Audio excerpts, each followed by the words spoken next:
Aïssata Tall Sall bu fekkente ni am nga ko. mais Aïssata Tall Sall. lu mu wax mu ne nga affichel ma photom dama lay déglu dama lay dégtal.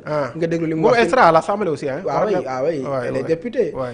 ñu fàttali ne aussi maître Aïssata Tall Sall mi moo nekkoon ministre. de la justice.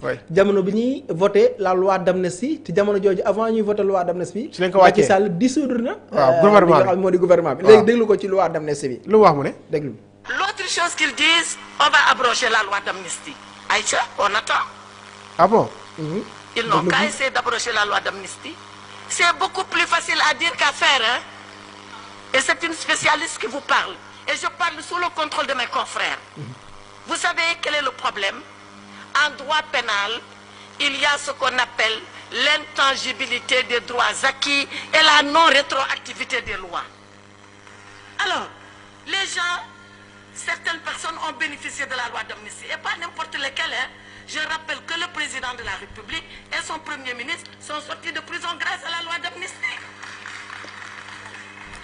Alors, la non-rétroactivité des lois permet que la loi qui abroge la loi d'amnistie ou ne permet pas que la loi qui abroge la loi d'amnistie fasse rétroagir et aller chercher des actes qui sont couverts par la loi d'amnistie. C'est un débat sérieux. Il ne faut pas qu'on s'amuse avec ça.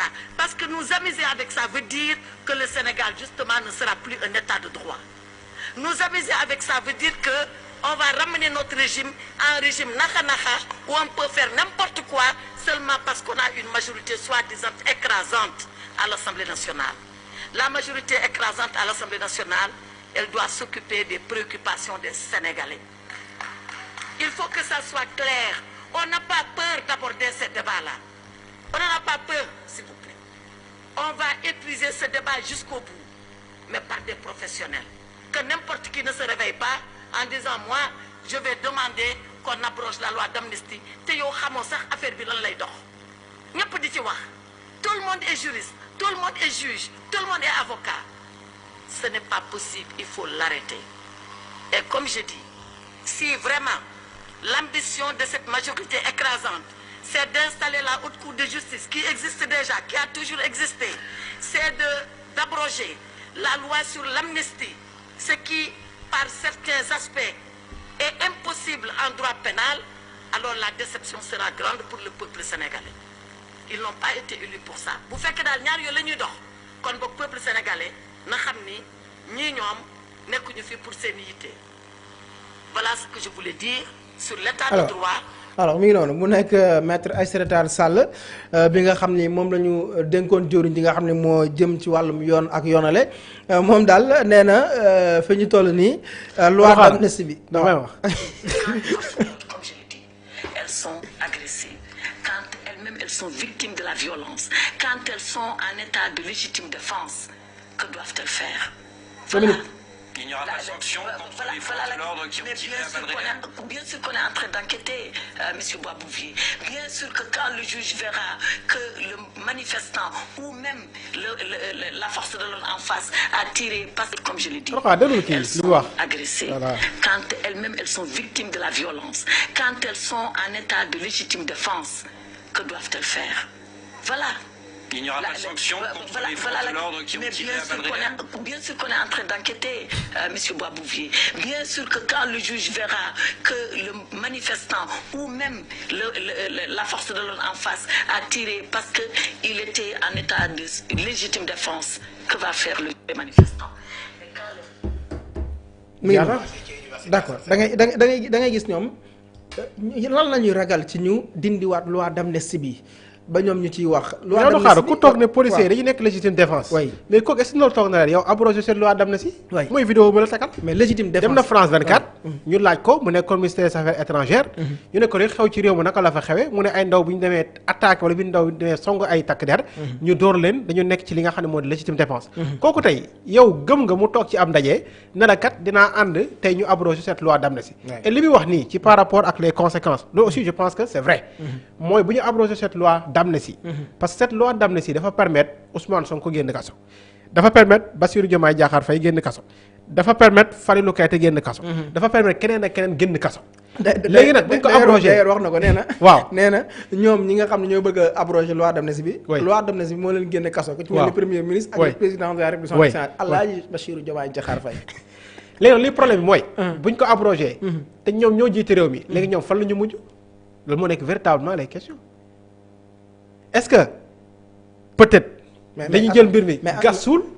wala est-ce que dañ koy abrogé peut-être ñu ci les responsables quelque part. mais est-ce que dina am équité aussi quelque part je pense que qu'on se dise la vérité. oui xoola ñi nga xam ne dañ leen a rey am na ci benn waay boo xam ni juma la jóge woon génn ñu dóor ko bal mu dee. xoola Didier Badji Fulbert Sambou xoola ñaata nit ñoo ci ñàkk seen bakkan mais il faut que ces responsabilités là ñu cité leen le numéro 9 bi nga xam ni moom la l'ex ministre Antoine Diome police taxaw nag ne kooku bokkul ci ñoom. te arme de guerre la yor numéro 9 boobu nga jàpp ni jotul ñu leeral moom mooy kan ci loi d'amnistie bi. non man sama position par rapport à ça Abdou Khadre leer na mooy li fi xew. loolu dañ ko war a leeral pour que Sénégalais yi xam bu mu amati ci réew mi. keroog nee naa le président Macky Sall nee na.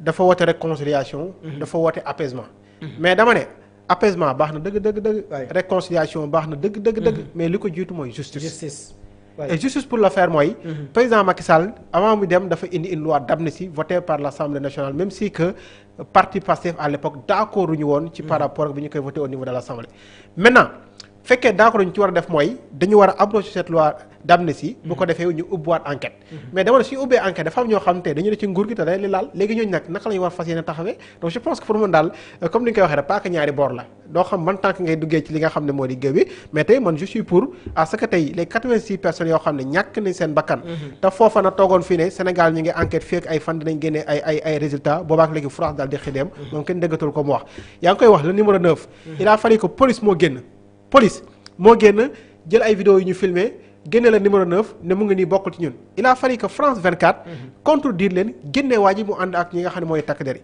Sénégal la ñu toll woon gis ay nit ay nervi ñuy ànd ak ay takk der di sànni booyi xeer jàpp booyi bu leen jàppee seen 4x4 di leen tabaas di leen loolu yëpp j'ai été témoin de ça dund naa ko VDN bi fekkee naa fa ay cas yu doy waar ay nit yoo xam ne dañ leen dóor bal si gémmiñ ñu dóor leen bal également ci tànk terew dañ leen jàpp dugal leen ci oto yi mais dama ne loolu waruñu toog di ko seetaan voilà le cas de Pape Abdoulaye Touré également loolu dañ ko war a jàpp loolu dañ ko war a leeral pour que bu ëllëgee beneen njiiti réew wala beneen gouvernement bu mu am audacité jëf li ni mel parce que bu ñu ko bàyyee nii bu ëllëgee keneen mën na ko def buy dem taaxoo cette loi d'amnistie après du mujj fenn après ñu dem feneen mais je pense que pour man loolu lu ñu war a leeral la pour que Sénégal yi xam concrètement mbir mi naka la demee su fekkee nag dañu jël lépp suul ñu gas suul bu fekkee également y aura des poursuites judiciaires également ñu xam ko et les véritables commentaires également ñëpp xam nañ ko justement jàpp naa ne loi d'amnistie bi bokk na ci li Sénégal di xaare nguur gu yees gii ndax ñu ci bëri justice la ñu bëgg ci ñi nga xam ne dee nañ ci ñi nga xam ne ñàkk nañ ci seen matériel ñi nga xam ne ñàkk nañ ci seen ay loxo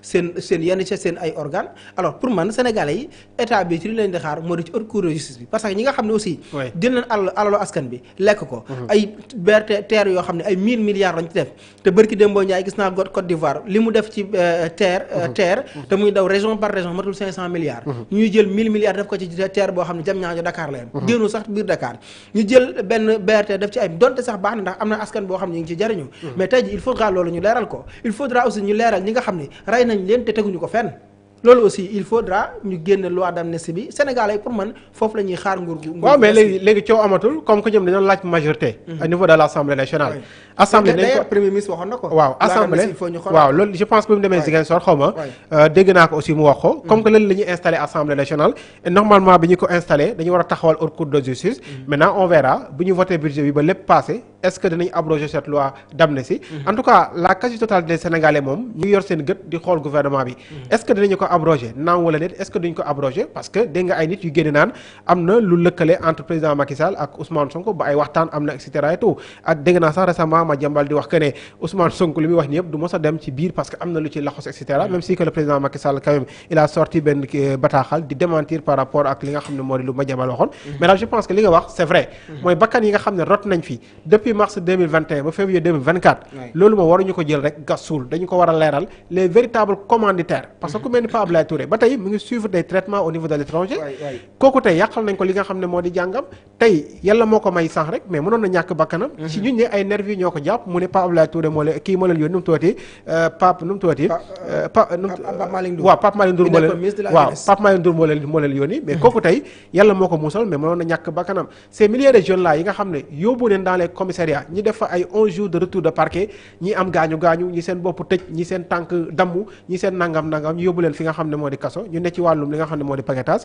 mais loolu c'est de l'injustice pure et dure et dama jàpp ne loolu nag quand même lu ñu war a mun a leeral la maintenant Aïssata Tall Sall nag quand même moi je comprends pas ses positions et gëm naa ne peut-être bu demee à l'Assemblée nationale discours am bii muy tenir tey xaw ma kañ la ko wax et cetera mais quand même dina ko saytuwaat xoolaat ko je pense que c'est tellement dangereux actuellement fi ñu toll nga naan ay principe de droit parce que boo demee ci droit également il y a deux principes il y a le principe de rétroactive et non rétroactive et cetera mais je pense que mu ngi évoquer l'arrêt de notre activité justement ci jëm ci wàllum loi bi et cetera mais je pense que loolu ay wax yu daanu sareet la te gëm naa ne bu ko juristes yi jàppee bu ko également ñenn ñi jàppee peut-être dina delluwaat ginnaaw ci kàddu yi nga waxoon parce que temps yi Ismaïla Madior Fall génnoon na fi ne way loi d'amnistie bi Fulbert Sambou Didier Badji si la ñu bokk il a fallu qu'on mette la pression pour dire que mu revenir wax ne kat da loolu lapsus la boo xam ne daf ko amoon mais je pense que pour man cette loi d'amnistie également impératif la pour que ñu abroger ko bu ko defee la lumière soit faite par rapport à ces milliers de personnes yi nga xam ne ils ont été emprisonnés de façon injuste à ces 86 personnes yoo xam ne ils ont succombé ci loo xam ne lu waroon mën a ñàkk la parce que